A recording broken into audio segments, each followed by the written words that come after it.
सायद फूल भेट्यौ कतै मलाई काँडा बार लायौ।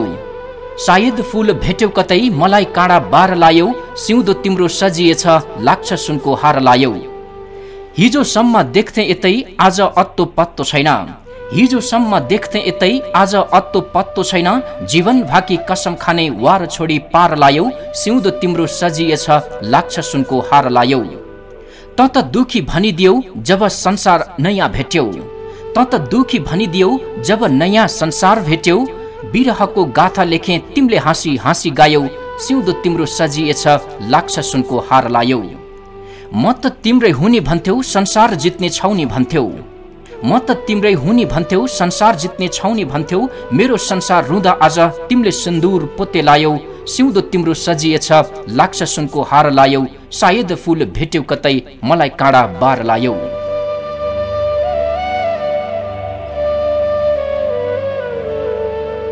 नमस्ते तथा स्वागत अभिवादन। श्रृङ्खलामा आज हामीले नेपाली कथाकार गुरु प्रसाद मैनालीको एउटा कथा संग्रह नासोबाट उहाँकै एउटा प्रसिद्ध कथा नासो नै लिएर उपस्थित भएका छौं। घरमा चञ्चलाश्री भइकन पनि देवी रमणका सन्तान थिएनन्। सन्तान होस् भन्नका निमित्त हरेक उपाय गरे उनले। चौतारो चिने बाटो खने पशुपतिमा महादीप बाले गए साल हरिवंश पुराण लगाए तैपनि सुभद्राको कोख सफल हुन सकेन। जोरी पारीसँग ठेकाबाजी पर्दा धन बल बुद्धि सबै कुरामा देवी रमणको जित हुन्थ्यो। तर अपुतो भनेको सुन्ने बित्तिकै उनको अभिमान धुलो हुन्थ्यो। आत्मग्लानीले उनी पानी पानी हुन्थे। पुराना विचारका मानिस थिए उनी। सन्तान बिना आफ्नो वैभवलाई तुच्छ सम्झन्थे। त्यसैले देवी रमणलाई एउटा सन्तानको आवश्यकता खड्केको थियो। उनी यता जान्थे उता जान्थे। चारैतिर उनीलाई त्यही एउटा सन्तानको अभाव खड्केको कुरा सबैजना सुनाउने गर्दथे। बिचरी सुभद्रा पनि खिन्न थिइन्। छिमेकका आइमाईहरूले छोराछोरी खेलाएको देखेर उनलाई रहर लाग्थ्यो। सन्तानका आशाले सरल नारी स्वभाववश धामी झाँक्रीको बुट्टी जन्तर बाँधिन्। देवी देवताको भाकल गरिन्। तैपनि उनले भने जस्तो भएन, उनले सोचे जस्तो भएन। तीर्थ व्रत पूजा पाठ पनि गरिन् सुभद्राले। तर दैवले नसुनिदिएपछि कसको पो के लाग्दो रहेछ र। ज्योतिषीहरू देवी रमणलाई अर्को विवाह गर्ने सल्लाह दिन्थे। परन्तु सुभद्राको आदेश बिना उनी अर्को विवाह गर्न सक्दैनथे। सुभद्रा बहुतै पतिपरायण रमणी थिइन्। आजसम्म कहिल्यै उनले देवी रमणको चित्त दुखाइनन्। मनको कुरा जानेर सेवा गरिन्। सुभद्रा दुलै भएर आउँदाको बखतका भयंकर दुःख अहिलेसम्म पनि देवी रमणका आँखाका सामु नाचिरहेको थियो। यो अवस्था सम्झँदा उसका गहभरी आँसु हुन्थ्यो। सुख दुःखकी साथी भएर कंगाल देवी रमणलाई सुभद्राले धनवान बनाइन्।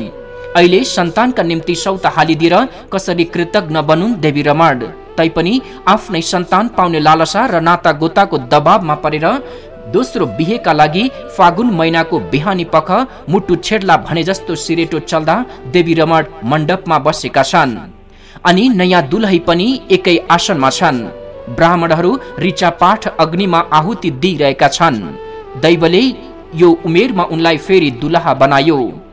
एक दिन यस्तै रीतसँग उनले सुभद्राको पाडी ग्रहण गरेथे। सुभद्राको आदेश पाई हो या नपाई हो, आज उनले अघिकै कृत्यलाई फेरि दोहोऱ्याएका छन्। यसबाट उनको भलो कुभलो के हुने हो यस कुराको उनलाई पनि केही ज्ञान थिएन। 12 वर्षकी अबोध बालिकालाई ल्याएर उनी शून्य आकाशमा कल्पनातीत मनोमन्दिर निर्माण गर्न खोज्दैछन्।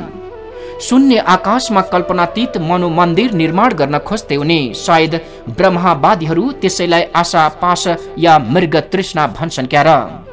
अस्तु करले होस् या आन्तरिक प्रेरणाले होस् उनले विवाह विधि समाप्त गरे। दुलही अन्माउने बेलामा कन्या पक्षका मानिसले रुदै दुलहीलाई डोलीमा हालिदिए। दुलही पनि डोली भित्र रुन लागिन्। त्यस बखत देवी रमणलाई साह्रै नराम्रो लाग्यो। बाटामा बरियातीहरू परम्पर ग्रामीण ठट्टा गरेर खित्की छाडिरहेका हुन्थे। परन्तु देवी रमणका कपालमा अर्कै विचारको द्वन्द हुन लागेको थियो। मनले भने के सुभद्राले साँचो मनले सल्लाह दिए कि होला त? सम्मति दिँदा किन अर्को पट्टि फर्केर हुन्छ भने कि त? मेरो ज्यादा आग्रह देखेर हुन्छ भने कि त होइन? अहो, मानिसहरू आफ्नो तीव्र इच्छामा अरूको सम्मतिलाई कसरी जबरजस्ती तान्छन्। छी, सुभद्राको आजीवन सेवाको पुरस्कार यही हो। म के गरौं, मलाई के दोष, सन्तान बिना स्वर्गको बाटो छेकिन्छ भन्ने हिन्दू धर्म ऊ आफै जानोस्। भोगको लालसाले होइन, धर्मका आज्ञाले विवाह गरेको हुँ। यस्तै तर्क गरेर चित्त बुझाउने कोसिस गर्दथे देवी रमण। बरियात देवी रमणका घर नेर पुग्यो। गाउँले छिमेकीहरू चौतारामा रमिता हेरिरहेका रहेछन्। देवी रमणले एक एक गरी निहालेर हेरे। त्यो हुलमा सुभद्रालाई देखेनन्। बल्ल उनको छातीबाट ढुङ्गो पन्छियो। आज देवी रमणको गति त्यस बालक छात्रको जस्तो थियो जो पहिलो दिनमा पाठ बिर्सेर अबेला गुरु कहाँ पुग्दछ, अथवा त्यस अपराधीको जस्तो थियो जो परिचित मानिसहरूलाई देखेर लुक्न खोज्दछ। छिमेकीसँग कुरा गर्नको बहानाले उनी केही पछि भए। जाँदा दुलै भित्राइसकेकी सुभद्रा दमाई डोलेहरूलाई ज्याला बाँड्न लागेकी रहेछन्। देवी रमणको हृदय गदगद भयो। मनले भने सुभद्रा स्वर्गकी देवी हो, व्यर्थ किन शंका गरे। छी, मानिसहरू आफ्नो कामले कसरी आफै तर्सन्छन्, देवी रमणले मन मनै भन्दै गए। पाहुना पासाहरू कुराकानी गरेर देवी रमण अबेला कोठामा सुत्न गए।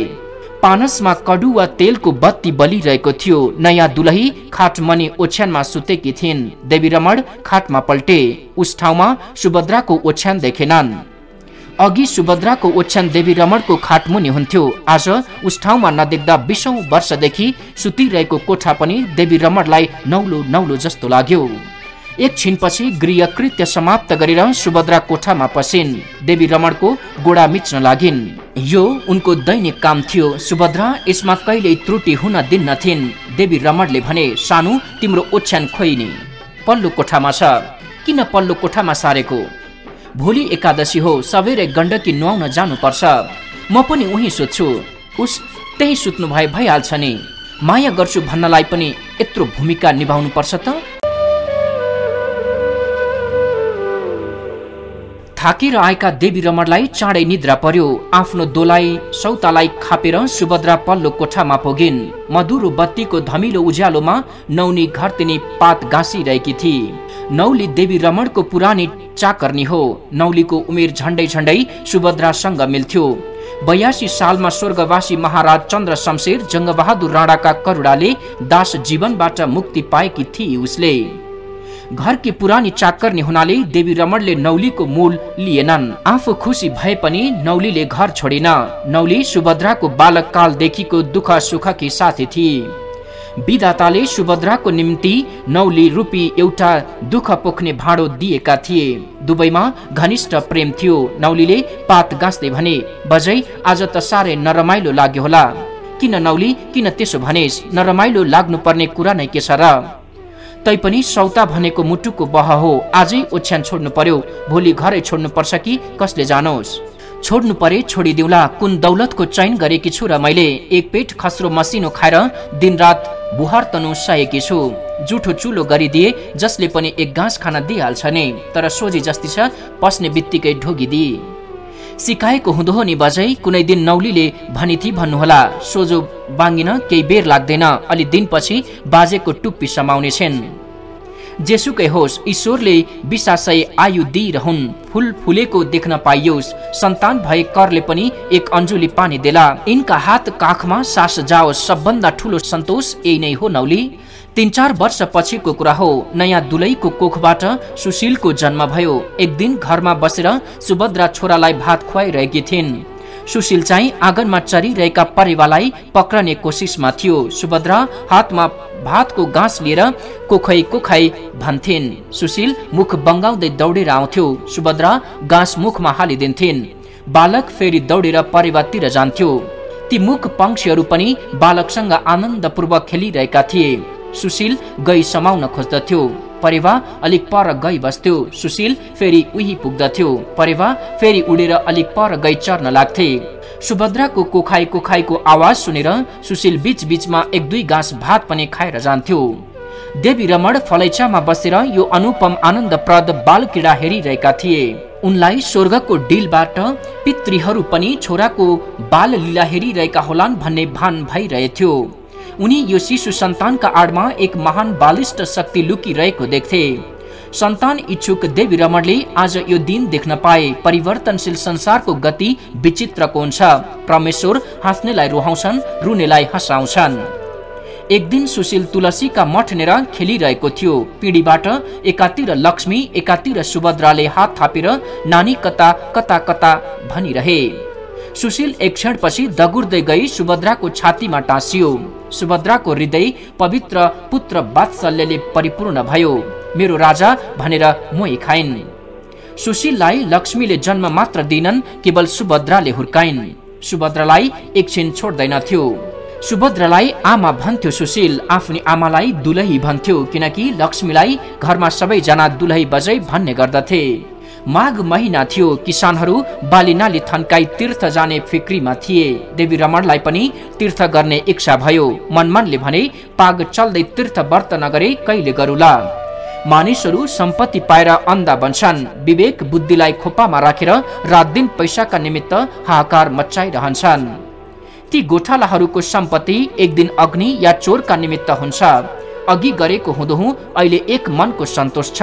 अहिले फेरि गर्न सके सन्तानका जरामा मल पर्ला, पवित्र बन्ला इत्यादि विचार गरेर देवी रमण तीर्थ जान तयार भए।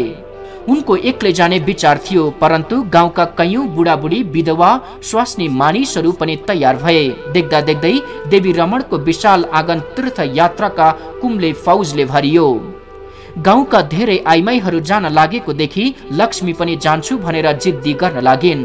सुशील चाहिँ देवी रमणको दौराको फेर समातेर रुन थाल्यो। यो बलिष्ठ बालहटलाई देवी रमणले उपेक्षा गर्न सकेनन्।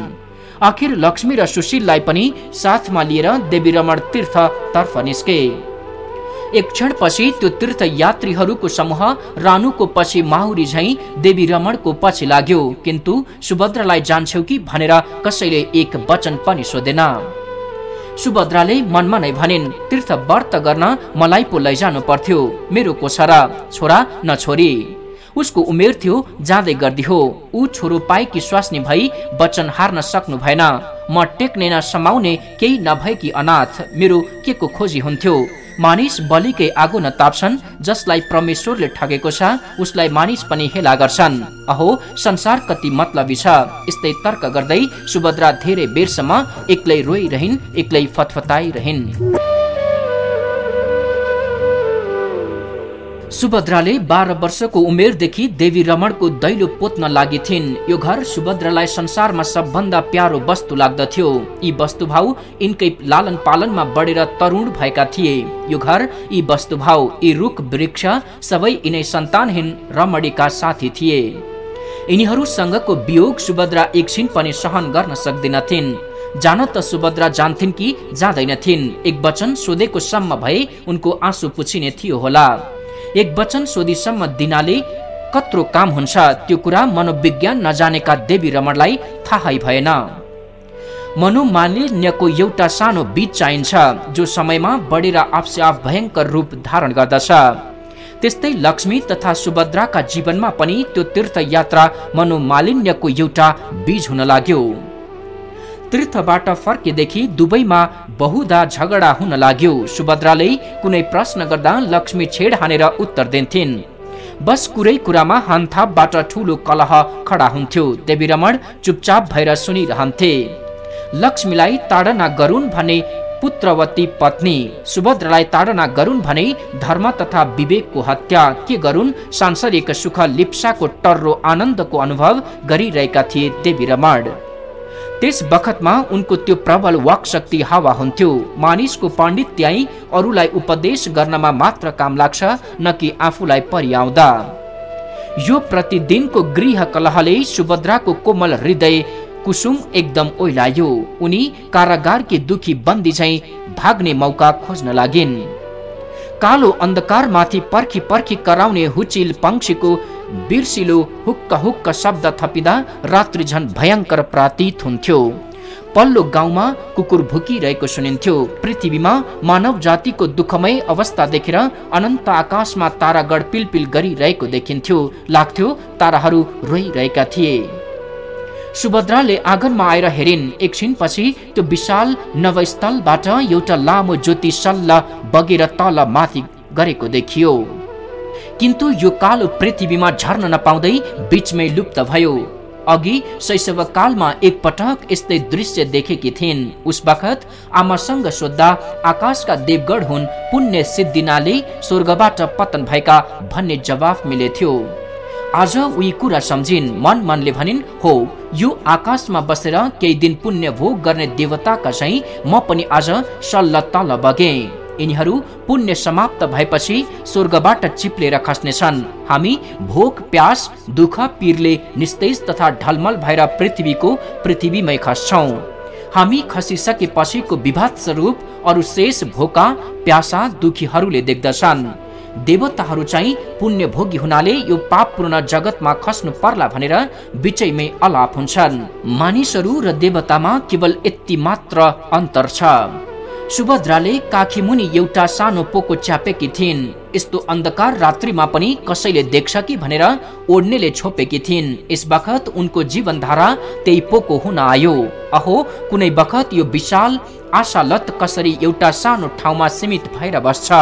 परमेश्वर मनुष्यलाई किन आशामा झुण्डायौ? प्रभु, आशाको बदला सन्तोष दिएको भए यी अनाथ प्राणीहरू सुखका कति नजिक पुगिसक्थे। केही बेर पछि अश्रुपूर्ण नयनले प्यारो गृहलाई सदैवका निम्ति नमस्कार गरेर अनाथिनी सुभद्रा त्यो कालो अन्धकारमा विलीन भइन्। यो कारुणाजनक दृश्य सधैँ जागा भइरहने विश्वको चतुर चौकीदार बाहेक अरू कसैले देखेन। जब उसले आज यो दृश्य देख्यो, उसले आकाशतर्फ नफर्किकन गहका आँसु रोक्न सकेन। पशुपतिनाथका मन्दिर वरिपरि तिल राख्ने ठाउँ थिएन। सद्बिउ छर्ने यात्रुहरूको छिचोली नसक्नु घुइँचो थियो। यस्तैमा पश्चिम ढोकानेर अकस्मात सुभद्रालाई देखेर नौलीले गहभरि आँसु पारेर भने, अहो बजै, हेर कति दुब्ले चिन्नै नसक्ने हुनु भएछ। अलि बेरसम्म त ठम्म्याउनै सकिन। कहाँ बस्नु भएको छ? यही पर गौरी घाटमा फुपू कहाँ बस्छु। खर्च वर्च नलिकन आधा रातमा हिँड्नु भएछ, थाहा पनि पाइन। यतिका दिनसम्म के खाएर गुजारा गर्नु भनी? फुपूलाई सरकारबाट एउटा हण्डी बक्सेको रहेछ, त्यसबाट 2 जनाले गुजारा चलाएका छौं। घरको हाल कस्तो छ नि नौली? बजै, घरको हाल के भनौं, सम्झदा पनि आँसु आउँछ। 6 महिना भो दुलही बजै बिरामी हुनुहुन्छ। के हुन्छ उनलाई? सुभद्राले साह्रै उत्सुकताका साथ सोधिन्। त पनि ज्वरो छ, छाती दुख्छ भन्नुहुन्छ, रातभर खोकिरहनुहुन्छ। गोर्खा मूलका डाक्टर सुबेदारलाई देखाउँदा थाइसी भने कि खाक्सी भन्ने अहिले सम्झन सकिन। साह्रै नराम्रो रोग हो अरे, सुकेर हाडछाला मात्र छ, बोकेर बाहिर भित्र गराउनु पर्छ। सानो बाबुलाई कस्तो छ नि? कस्ता हुन्थे, जिउभरि खटिरा छन्, तेल लाउन मान्दैनन्। आमा कहिले आउनुहुन्छ, आमा कहिले आउनुहुन्छ भनेर बरबर मात्र गरिरहन्छन्। भात को पकाउँछ नि? कहिले बाजे आफै पकाउनुहुन्छ, कहिले चमेना खाएर सुत्नुहुन्छ। एक दिन बारदलीमा बसेर एक्लै रोइरहनु भएको रहेछ। आफूले चिनेको चौदारो पापिनीले आफै भत्काएर गई भन्नुहुन्छ। के भनु बजै, वस्तुभाउका हाडछाला मात्र छन्। खेतबारी अधियामा दिइएको छ। आसामी पात 1 पैसा उठ्दैन। नोकर चाकर 4 दिन टिक्दैनन्। सबै भत्ताभुङ्ग छ बजै, सबै लथालिङ्ग छ। नौलीको कुरा सुनेर सुभद्राको हृदय काटियो। मनै भनिन्, छि, सौताको रिसले पोइको नाक काट्नु भनेको यही हो। उमेरदार थिए, के खाउँ के लाउँ भन्ने बेला थियो। मिठो खाई राम्रो लाई भनेर मैले चित्त दुखाएँ, चित्त दुखाउन नहुने। उसलाई लिएर तीर्थ जानुभयो त त्यसले के भो र? फर्कनु भएपछि अर्को साथी लिएर म जाँदी हुँ। कहिलेकाहीँ अलि झर्केर बोल्दथे। लौ, अलि झड्के स्वभावकी थिए, स्वभावै त्यस्तो त उसले के गरोस्। एक ठाउँमा भएपछि कहिलेकाहीँ आमा छोरीको पनि त ठाकठुक हुन्छ नि। एकै घरमा बस्न नसके कट्टेरो बारेर बस्थे हुँ। मैले साह्रै बेवकुफको काम गरे। जोरी पारीले के भन्दा हुन्, आफ्नो त्यत्रो दौलत छोडेर म यहाँ एक छाक खाएर बाँचेकी छु। त्यसका जिउमा केही भइदियो भने त्यस चिचिलो बालकको के गति होला? पितृले के भन्लान्? चित्त दुखाए पनि आमाले दुखाई। त्यो बालकले के विराम गरेको थियो र? अघि कहिलेकाहीँ 1-2 छाक भात पकाउनु पर्दा दिक्क मान्नुहुन्थ्यो। आजकल दिनहुँ कसरी पकाउनुहुन्छ होला? इत्यादि मनोवेदनाले सुभद्राको हृदय छिया छिया भयो। आँसु झार्दै उनले भनिन्, नौली, त्यस्तो बेलामा तैँले पनि छोडेर आइस? बजै जन्मभर अर्काको दासी भएर बस्नु पर्यो। 4वटा अक्षता भए पनि छरेर आऊ भनेर बाजेसँग 20 दिनको बिदा लिएर आएकी। कोसँग आइस् त नौली? रातमाटे भडारी पण्डितको जहानसँग आएकी बजै? कहिले जान्छेस? भोलि बिहानै बजै। बिन्ती छ घर जाउँ, तपाईँ नभए बाजेको जहाजै डुब्छ अनि घर पनि शून्य शून्य भएको छ। उता मैलो बिछ्यौनामा सुतेकी लक्ष्मी जीवनको शेष घडी गनिरहेकी थिइन्। देवी रमण रोगीका सिरानीमा बसेर बखत बखतमा चम्चाले पानी खुवाउँथे। बालक पुत्र सुशील आमानेर बसेर यो चिर मात्र वियोग हेरिरहेको थियो। लक्ष्मी कहिलेकाहीँ सुशीलाको मुखपट्टि हेरेर बरर आँसु झार्थिन्। मधुरो बत्तीको धमिलो प्रकाशमा रोगीको कोठा शमशान जस्तो देखिन्थ्यो। त्यस्तैमा दैलो उगारेर नौलीले देवी रमणलाई ढोगिदिन्। नौलीलाई देखेर देवी रमणको मुखको लहरी केही शान्त भयो। देवी रमणले भने, नेपालबाट कहिले आइपुगिस् नौली? बाजे आउँदैछु। सानी दुलै बजैलाई कस्तो छ? तेल त अघि नै सिद्धिसकेको थियो नौली, अब बत्ती मात्र निम्न बाँकी छ। बाजे यस बखतमा ठुली बजै भए सबै कुराको सम्भार हुने थियो। के गरौँ, जाउँ भनेको मान्नु भएन। के तैँले भेटिस् र? पशुपतिनाथको मन्दिरनिर भेटेथे बाजे। कस्ती थिए? एकदम दुब्ली, मैला लुगा लगाएकी, माया लाग्दी हुनु भएको रहेछ। कहाँ बसेकी रहेछ त नौली? गौरीघाट फुपू कहाँ बसेकी छु भन्नुहुन्थ्यो। फुपूलाई सरकारबाट एक खण्डी बक्सेको छ रे, त्यसैबाट 2 जनाले गुजारा चलाएका छौं भन्नुहुन्थ्यो। देवी रमणका दुवै आँखाबाट आँसुका धारा देखिन थाले। मनले भने, यत्रो सम्पत्तिकी मालिकनी भइकन सुभद्रा नेपालमा एक छाक खाएर बसेकी छ। उसमा पनि दुब्ली, मैला लुगा लगाएकी, माया लाग्दी। हरे परमेश्वर, म पापी हुँ। मेरो जीवनलाई 1000 बार धिक्कार छ। सुभद्रा मेरी गृह लक्ष्मी हो। ऊ गएदेखि विपत्तिको बादलले घेरिरहेको छ। हामीलाई नभए पनि त्यो बालक सन्तानलाई सम्झनु पर्ने, सबैलाई चटक्कै बिर्सी इत्यादि दुःख मनाउ गरेर आँसु झार्दै भने, नौली त आइछेस, घरको सम्भार राखेस। म भोलि बिहानै नेपाल जान्छु र त्यसलाई लिएर मात्र आउँछु। त्यस्तैमा सुभद्रा घरभित्र पसिन्। अत्यन्त दुब्ली, निदाउरी, मलिन, झुत्रा लुगा लगाएकी, मुखमण्डलमा असीम करुणा तथा संयम झल्किरहेको थियो सुभद्राको मुहारमा। सुभद्राको शारीरिक अवस्था देखेर देवी रमणको हृदय टुक्रा टुक्रा भयो। दुवै हातले मुख छोपेर रुन लागे। पतिलाई दण्डवत गरेर सुभद्रा लक्ष्मीको सिरानमा बसिन्। नौलीले भनी, अहो बजै आइपुग्नु भयो। नौलीको स्वर सुनेर लक्ष्मीले आँखा उगारिन्। सुभद्रालाई आफ्ना सिरानमा बसेको देखेर सुस्तरी लरबराएको स्वरमा भनिन्, दिदी तपाईको दर्शनलाई एकमुठी सास मुस्किलले झुन्डिरहेको छ दिदी। लक्ष्मीको वचन सुनेर सुभद्राको हृदयको मैलो एकदम साफ भयो र उनले भनिन्, बाबु मैले आफ्नो कर्तव्य बिर्सेछु। लक्ष्मीले सुभद्राको छातीतिर देखाएर भनिन्, त्यहाँ साह्रै कडा चोट लागेको छ हो दिदी। म अलक्षिणीले अन्जानमै पाप गरे।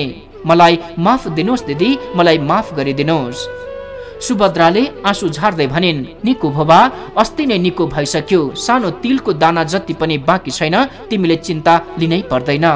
त्यसपछि दिदी तपाईको नासो भनेर लक्ष्मीले सुशीलको हात सुभद्राको काखमा राखिदिन्। छोरालाई काखमा लिएर सुभद्रा रुन लागिन्। यी सबै सुभद्राको निम्ति जिन्दगीभर सम्झदै रुदै गर्ने खुड्काहरू थिए। निब्ने बेलाको बत्ती झैं लक्ष्मीको मुख एक क्षणका निम्ति तेजमय भयो अनि पछि अन्धकार। लक्ष्मी यो दुःखमय संसारलाई छोडेर अनन्तमा पुगिन्। देवी रमण, नौली सुभद्रा र त्यो नाबालक सुशील सबै जाना डाको छोडेर रुन लागे। लक्ष्मीले संसार त्याग गरिन्।